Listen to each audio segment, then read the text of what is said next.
Okey, Assalamualaikum dan salam sejahtera. Okey, untuk hari ini cikgu akan menerangkan kepada kamu semua bab 1 tingkatan 4 yang bertajuk Warisan Negara dan Bangsa. Okey, baik. Kepada pelajar-pelajar tingkatan 5 tahun ini, kamu tidak akan belajar bab inilah sebab pelajar-pelajar tingkatan 5 tahun ini menggunakan silibus lama. Jadi kalau kamu tengok video ni, kamu tengok, oh, ini bukan bab yang kita belajar sebab ini adalah silibus baru yang digunakan oleh tingkatan 4 pada tahun ini. Jadi kalau tingkatan 5 tahun ini, kamu masih lagi menggunakan buku teks tingkatan 4 yang lama. Jadi cikgu buat ini khas untuk pelajar-pelajar tingkatan 4 yang baru yang menggunakan silibus KSSM. Jadi untuk subjek sejarah tingkatan 4 bab 1, kita belajar tentang warisan negara dan bangsa. Jadi sebelum tu, ini adalah buku teks sejarah tingkatan 4. Dan kalau kamu tengok tekstur buku teks ini, ada gambar Tunku Abdul Rahman, Merdeka, Merdeka, Merdeka. Kenapa? Sebab kalau awak lihat topik-topik tingkatan 4, okay, dia berkaitan dengan daripada awal kerajaan alam Melayu dibina sampailah kita mendapat kemerdekaan. Bab last sekali tingkatan 4, permasyuran kemerdekaan. Mungkinlah itu sebabnya ke hadapan adalah gambar Tunku Abdul Rahman sewaktu pengisytiharan kemerdekaan. Okey? Jadi dalam topik tingkatan 4 bab 1, sebelum kita ke arah kemerdekaan, kita pergi dahulu bagaimana kerajaan alam Melayu membentuk sebuah negara dan bangsa. Okey, bab 1, warisan negara dan bangsa. Dalam bab ini, apa yang akan kita fokuskan adalah keempat topik besar. Iaitu yang pertama, ciri-ciri negara bangsa kerajaan alam Melayu. Okey, sewaktu kamu form 2, form 3, kamu dah belajar tentang kerajaan Angkor, kerajaan Funan, kerajaan Majapahit, kerajaan Sriwijaya. Dan kerajaan-kerajaan ini adalah merupakan kerajaan alam Melayu sebelum Kesultanan Melayu Melaka itu wujud. Okay, maksudnya kerajaan-kerajaan ini memang kerajaan alam Melayu yang dah pun membina negara dan bangsa. Okay?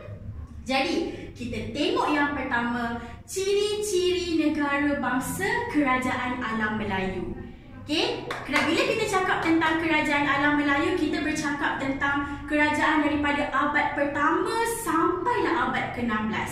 Di mana abad pertama, kalau awak refer buku teks, kita ada kerajaan Funan, kerajaan alam Melayu. Lepas tu abad kedua, kerajaan Champa, kerajaan alam Melayu. Abad ke-7, Sriwijaya. Abad ke-15, Kesultanan Melayu Melaka. Sampailah sekarang, dan kalau ikutkan, kerajaan kita sekarang adalah warisan daripada dulu lagi kerajaan alam Melayu, iaitu kerajaan Funan. Okey, ini yang pertama, kerajaan alam Melayu. Okey, ciri yang pertama adalah raja. Okey, jadi kerajaan alam Melayu, raja itu menjadi tonggak utama pemerintahan. Maksudnya rakyat akan mematuhi perintah raja, dan sewaktu kerajaan Champa, Raja Champa dianggap sebagai dewa. Maksudnya rakyat memang patuh kepada raja, dan sistem raja ini diguna pakai sehinggalah sekarang, di mana negara kita Malaysia menggunakan sistem raja berperlembagaan. Okey, itu ciri yang pertama. Cikgu harap kamu jelas. Sekarang kita pergi ciri yang kedua, kerajaan alam Melayu dulu, iaitu undang-undang. Maksudnya kat sini, kalaulah sewaktu imperialis barat datang ke tanah Melayu, dia kata dia nak mentamadunkan orang tempatan, nak mentamadunkan orang Melayu, nak mentamadunkan Asia Tenggara. Tenggara. Tapi pada waktu itu, kita dah ada pun tamadun kita sendiri. Iaitu, kita ada raja. Kedua, kita ada undang-undang. Buktinya adalah sewaktu kerajaan Majapahit, mereka dah ada undang-undang yang dinamakan Kutara Manawa. Itu adalah undang-undang sewaktu kerajaan Majapahit. Kerajaan Majapahit itu kerajaan apa? Kerajaan Alam Melayu. Okey? Itu ciri yang kedua. Yang ketiga, wilayah pengaruh. Bila ada raja, bila ada kerajaan, mesti ada wilayahnya. Jadi seseorang raja itu akan mentadbir wilayah pengaruhnya mengikut persempadanan lah. Contohnya, kalau rakyat ini hanya yang sokong raja ni, so dia akan bergelar sebagai raja. Contoh, raja A dengan raja B. So raja B, rakyat dia yang sokong raja B. So itu tempat dia. Kita tak boleh campur. Raja A, rakyat negeri A tu yang akan sokong dia. So kita tak boleh campur. Sebab tu ada negeri yang kecil, ada negeri yang besar, ada yang terlalu besar, ada yang terlalu kecil. Dia ikut kepada berapa banyak rakyat yang sokong raja tersebut. Itu maksud wilayah pengaruh. Contoh, sewaktu kerajaan Alam Melayu, kerajaan Funan sangat luas, di mana kerajaan Funan meliputi daripada Sungai Mekong, selatan Myanmar dan juga segenting Kram. Kerajaan Alam Melayu. Ciri yang ketiga, wilayah pengaruh. Dan kita pergi ciri-ciri negara bangsa yang keempat, iaitu rakyat. Mesti ada rakyat. Ada raja, ada undang-undang, ada wilayah dan ada rakyat. Dan rakyat inilah yang akan menunjukkan taat setia kepada raja dan negara.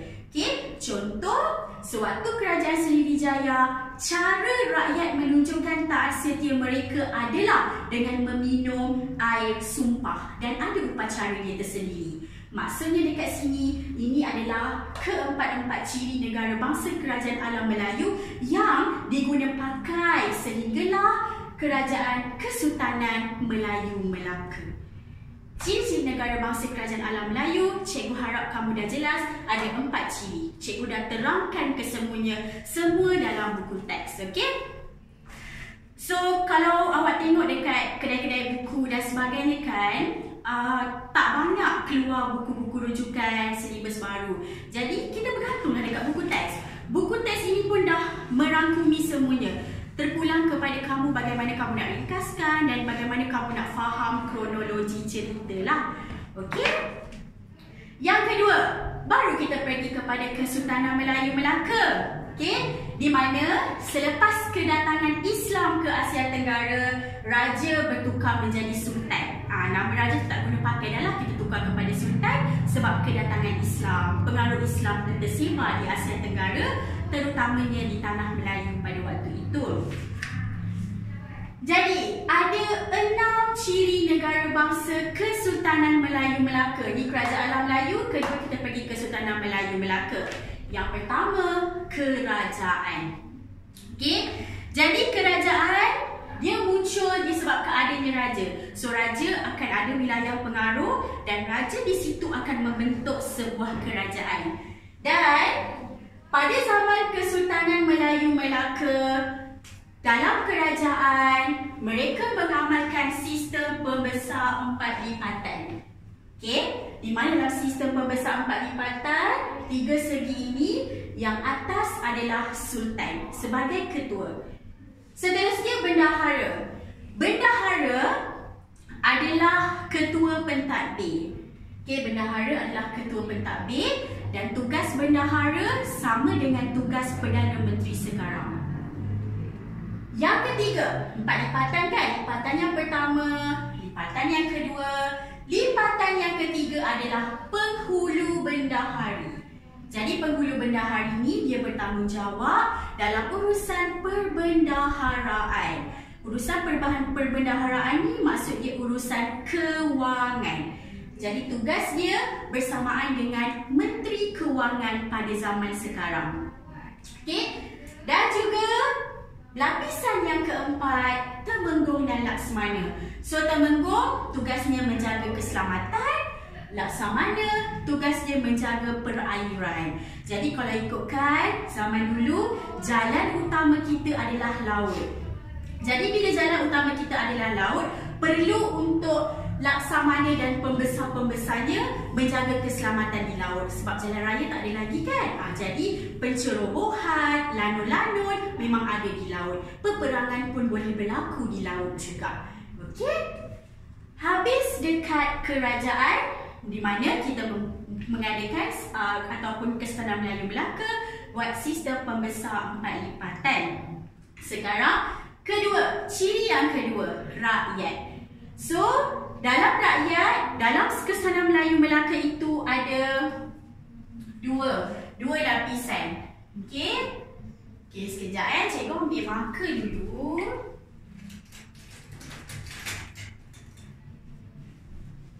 Okey, dua lapisan, atas dan bawah. So, lapisan yang atas ini adalah golongan yang memerintah, lapisan yang bawah golongan yang diperintah. Golongan memerintah dan golongan yang diperintah. Maksudnya, golongan yang memerintah bukan sahaja raja, tetapi juga pembesar-pembesar yang dilantik oleh raja, iaitu bendahara, temenggung, laksamana, syahbandar dan juga penghulu bendahara. Okey? Dan golongan yang diperintah adalah golongan rakyat yang bawah lah, seperti hamba, petani, pedagang, pekebun dan lain-lain. Okey, habis ciri yang kedua. Sekarang kita pergi ciri yang ketiga, iaitu kedaulatan. So, bila sesebuah raja ada negara, ada wilayah pengaruh, ada rakyat, jadi kedaulatan itu akan muncul. Sebab kedaulatan ini bermaksud lambang kekuasaan tertinggi seseorang sultan, dan kedaulatan itu bila ada negara lain yang mengiktiraf zaman Melayu Melaka ni. Okey, di mana pada waktu Kesultanan Melayu Melaka, dinasti Ming daripada China mengiktiraf Kesultanan Melayu Melaka ini, di mana kerajaan dinasti Ming telah menghantar Laksamana Cheng Ho untuk mengeratkan hubungan antara China dan juga Melaka. Maksudnya kat sini, hubungan antara Malaysia dan China bukan berlaku awal-awal selepas kemerdekaan. Benda ni dah berlaku sejak zaman Kesultanan Melayu Melaka, sejak imperialis barat datang ke tanah Melayu. Sejak British datang, sejak Portugis datang 1511, benda ni sudah pun berlaku. Okey, sudah berlaku perhubungan yang erat antara negara lain. Okey, habis dekat kedaulatan, ciri yang ketiga. Kita pergi ciri yang keempat. Negara bangsa Kesultanan Melayu Melaka adalah wilayah pengaruh. Sama je macam Kerajaan Alam Melayu, di mana perlu ada kawasan, di mana Kesultanan Melayu Melaka merangkumi keseluruhan semenanjung tanah Melayu dan juga pantai timur Sumatera. Maksudnya, Kesultanan Melayu Melaka bukan ada kat Melaka sekarang, tak. Dulu, semenanjung tanah Melayu ini adalah dinamakan Melaka. Besar ke tak besar? Besar. Okay, sebab tu, kegemilangan Melayu Melaka itu masih lagi dicakap-cakap sehingga sekarang, sampailah runtuhnya ataupun kerobohan Kesultanan Melayu Melaka selepas imperialis barat datang. Bila imperialis barat datang, British datang, Portugis datang, diorang pecah-pecahkan. Negeri-negeri selat, Melayu bersekutu, tidak bersekutu, Indonesia pergi kat Belanda. Itu yang jadi negara kita sekarang ni, Malaysia ni wujud. Itu yang jadi ada beberapa negara yang dah jadi part of Indonesia, ada yang dah jadi part of Thailand and part of Filipina dan sebagainya. Okey, itu adalah wilayah pengaruh. Ciri yang kelima dalam Kesultanan Melayu Melaka adalah undang-undang. Dah ada dah pun undang-undang. Okey, bukanlah bila British masuk baru kita ada undang-undang, tak. Di mana sewaktu zaman Kesultanan Melayu Melaka, kita ada dua undang-undang yang sangat hebat. Okey, iaitu Hukum Kanun Melaka dan juga Undang-Undang Laut Melaka. Di mana kedua-dua undang-undang ini dah merangkumi semuanya. Contoh, dalam Hukum Kanun Melaka ada undang-undang berkenaan jenayah, peranan sultan, kekeluargaan dan juga ekonomi. Maksudnya dekat sini dah merangkumi semua dalam hukum kanun Melaka. Cukup, nanti cikgu akan jelaskan satu-satu. Okey? Disebabkan undang-undang ini jugalah Kesultanan Melayu Melaka menjadi sebuah kerajaan yang unggul pada satu ketika dahulu. Okey, cikgu teruskan. Ciri yang keenam, lambang kebesaran. Okey, kalau awak tengok pemasyuran yang di Pertuan Agong kan baru-baru ni. Okey, kamu tengok macam mana penuh adat istiadat bersama dengan lambang-lambang kebesaran. Ada tombak, okey, lepas tu ada regalia, ada nobat. Itu semua adalah lambang kebesaran yang kita warisi daripada zaman Kesultanan Melayu Melaka. Okey, warna diraja kuning. Bentuk-bentuk istana, pakaian diraja, apa yang raja pakai, itu semua kita warisi daripada zaman Kesultanan Melayu Melaka. Dan setiap satu itu membawa maksud yang berbeza-beza. Okey, cikgu harap kamu jelas dengan dua perkara penting. Ciri-ciri negara bangsa Kerajaan Alam Melayu ada 4 dan ciri-ciri negara bangsa Kesultanan Melayu Melaka ada 6. Habis dekat dua ni. Okey. So cikgu pergi yang kedua, iaitu keunggulan sistem pentadbiran dan undang-undang. Okey, bila kita sebut tentang keunggulan, kita membayangkan tentang kejayaan, kita membayangkan tentang kegemilangan. Memang pada satu ketika dahulu Kesultanan Melayu Melaka ini dikenali di seluruh dunia lah kiranya. Okay, di mana pedagang-pedagang daripada pantai timur, daripada China, daripada India datang singgah dekat Melaka tu sementara tiupan angin monsun berlaku. Sebab bila tiupan angin monsun berlaku, laut pun bergelora, jadi mereka singgah, duduk sekejap, berlakulah pertukaran barang. Pembesar dan sultan pun boleh kutip cukai. Jadi daripada situlah kerajaan Melayu Melaka ini sudah pun dikenali sehinggalah imperialis barat datang ke tanah Melayu. Okey? Okey. Zaman dulu, zaman Kesultanan Melayu Melaka, kita dah ada sistem pentadbiran. Di mana pentadbiran dibahagikan kepada dua, iaitu peringkat pentadbiran pusat dan peringkat pentadbiran jajahan. Pentadbiran pusat, keseluruhan semenanjung digabungkan di bawah pentadbiran pusat ni. Okay, di mana dalam pentadbiran pusat diketuai oleh pembesar 4 lipatan. Macam cikgu cakap tadi, ada raja, bendahara, penghulu bendahari, temenggung dan laksamana. Sama lah macam Malaysia sekarang. Kita punya pentadbiran pusat, gabungan antara semenanjung Sabah Sarawak. Pentadbiran pusat kita di bawah yang Pertuan Agong, Perdana Menteri dan juga menteri-menteri dan kuasa-kuasa eksekutif legislatif yang lain. Okey. Ini adalah yang pertama, peringkat pentadbiran pusat. Yang kedua, kita pergi kepada peringkat jajahan. Peringkat jajahan ni daerah-daerah, negeri-negeri. So peringkat jajahan ini, orang yang menjaga di peringkat jajahan akan dilantik oleh pembesar-pembesar atau sultan. So tugas mereka adalah pertama, untuk menjaga keamanan. Kedua, untuk mengutip cukai. Jadi segala cukai yang dikutip akan diberi kepada pentadbiran pusat dan mereka menjaga dan mengekalkan keamanan mengikut undang-undang yang dibuat oleh pentadbiran pusat. Sama lah macam apa yang berlaku di Malaysia sekarang. Okey, ini adalah yang pertama. Yang kedua, kita pergi kepada undang-undang. So macam cikgu cakap tadi, kita ada 2 undang-undang, iaitu Hukum Kanun Melaka dan Undang-Undang Laut Melaka. Okey, jadi Hukum Kanun Melaka ada 44 fasal. Dia macam kita punya perlembagaan persekutuan lah. Kita ada lebih daripada 100 artikel. Okey, so Hukum Kanun Melaka, yang pertama adalah jenayah. So dalam Hukum Kanun Melaka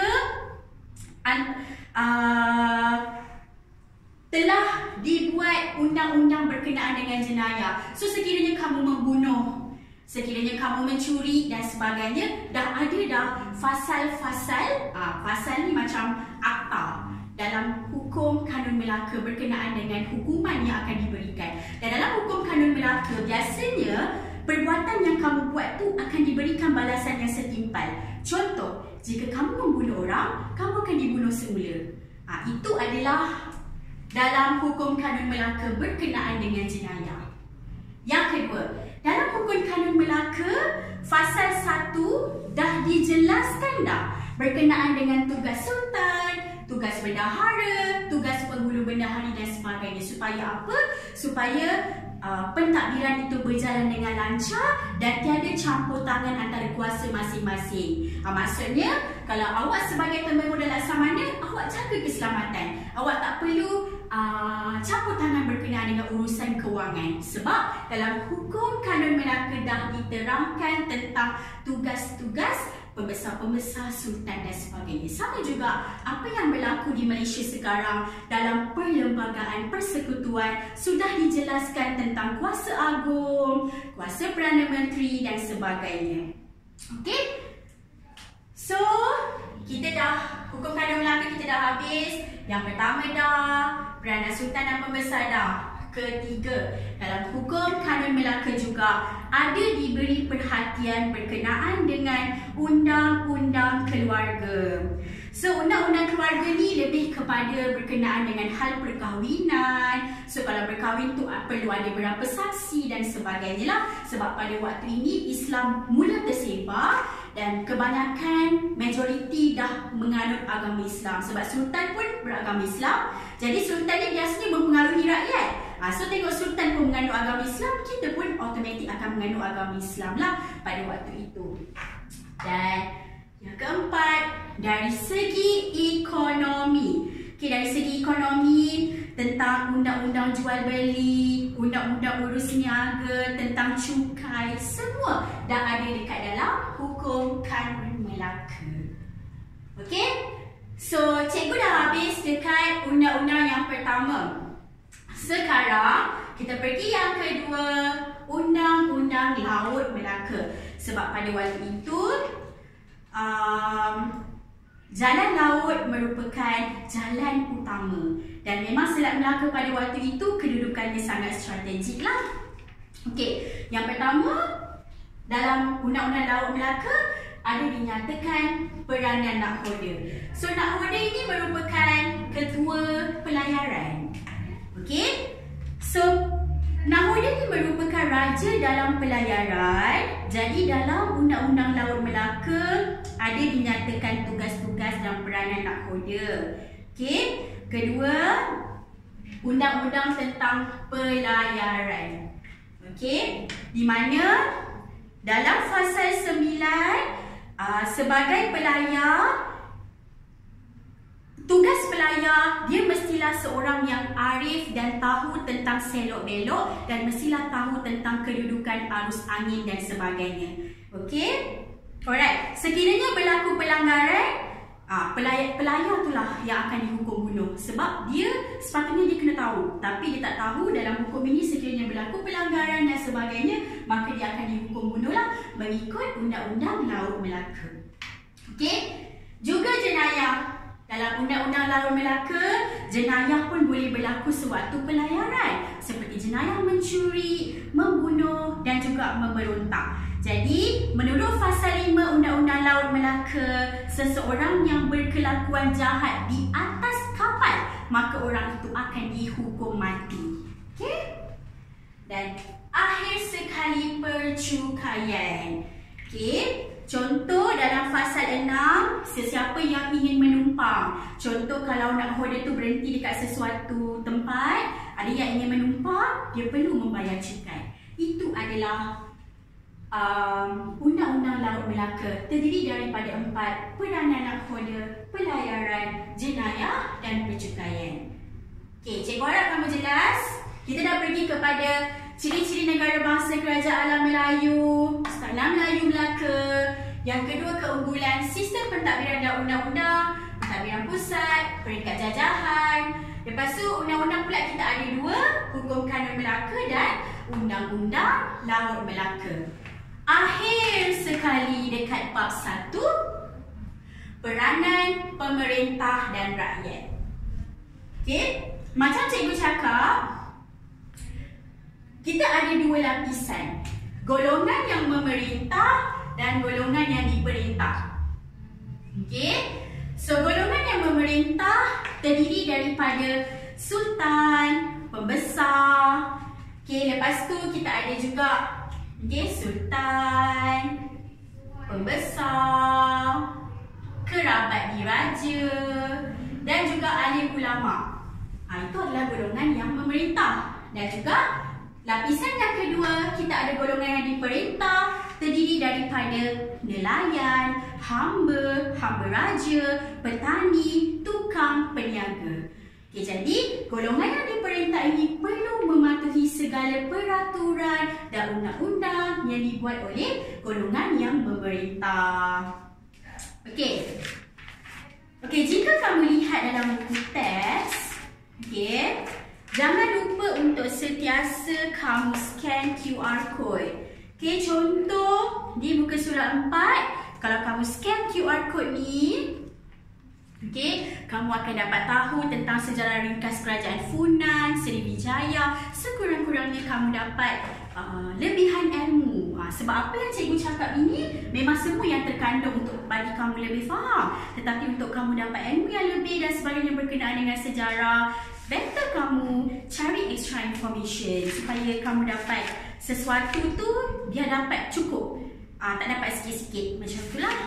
Okey? Okey. Bab 1 kita dah habis. Okey?